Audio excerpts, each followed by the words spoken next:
Yes, what's good, people? It's man like Jamo. Now, we're out here with a gaming PC from the guys at fiercepc.co.uk. They basically make custom gaming PCs and all them kind of things there. They're saying this is what you're getting for a bag 8 if you want a gaming PC thing. Let's get into the specs, do a little dabble inside, and get that gaming performance going.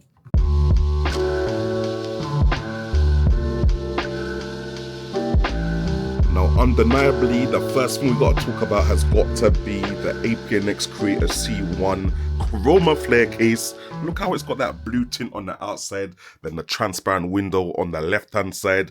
Everything about the case is looking wavy, and it's got bare space for fans and all them thing inside as well. Now, obviously, I got to give you guys the specs, and to be honest, it's nice and easy because they gave it to me in an email. But what I'm picking out of all of this jargon is the NVIDIA RTX 4070 coupled with an i7 14th gen thing, 32 gigabytes of RAM, and 2 terabytes of NVMe flavor SSD. This thing is not to be laughed at. Now, obviously, specs and I/O on the top side, we've got a 3.5mm combination headphone and microphone jack, USB-C, power button, and 2 USB-A ports.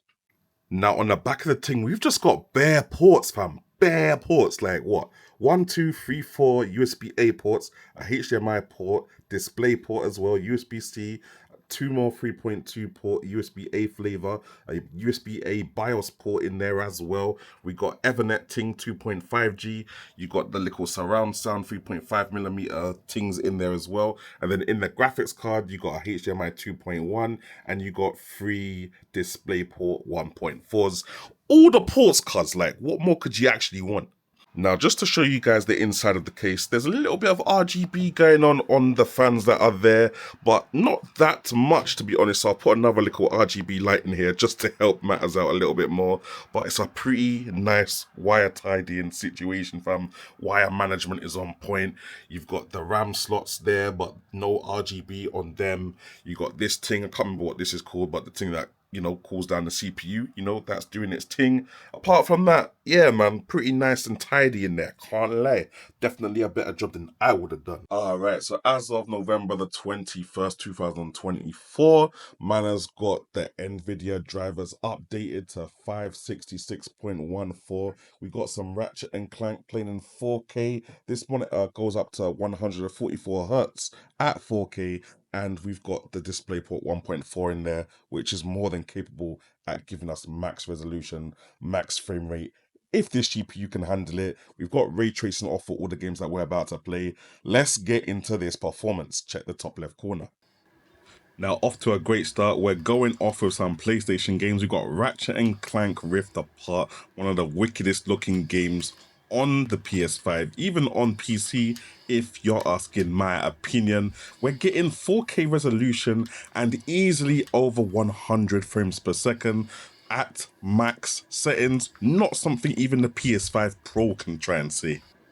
Now, God of War 2017 wicked port to the PC, even playable on the Steam Deck at low settings. We're at 4K here though, and we're at maximum settings. We're getting late 70s to early 90s in terms of frames per second, which is kind of a surprise to me because it's such an older game. I would have thought that we'd be getting over 100 here, even on max settings at 4K, but still hella playable when you're still getting above your normal 60 FPS. Now, still with the PlayStation thing, we got Horizon Forbidden West, the newest Horizon sequel to reach the PC from the PS5. We've got a nice port going on here, 4K resolution, maximum settings. We're getting late 80s to 100 frames per second. So I'm not gonna lie, for a kind of new game like this, we're doing quite good, especially because we're on a 4070 Super. We're not on like a 4080 or a 4090 kind of thing. Near enough to 100 frames per second on a new game like this, not too bad, especially at 4K max settings. Now, for Ghost of Tsushima 4K max settings, I was actually surprised that this played extremely well. Like, we were looking at 110 to 140 frames per second at 4K max settings. That's something the PlayStation 5 can never dream of. So I guess I could say, a casual 4K 120 average frames per second on this thing. Game was playing nicely, looked proper smooth. Like, what more can you want, fam? And just for the sake of dropping a driving game on here, I'm going to put some Grid Auto Sport. It is quite an old game now, and it's even able to be played on the Steam Deck. But of course, you're getting 4K, 60, max settings, no issues, which is what you'd probably get on a lot of graphics cards by now, as this is quite an old game, like I've said, and it's even able to do quite well on the Steam Deck. But yeah, no, the game looks good, plays well. Yeah, just wanted to show you a little bit of driving game, really. Anyway, guys, that's our wrap, fam. Just wanted to quickly show you this custom built gaming PC from the guys at fiercepc.co.uk.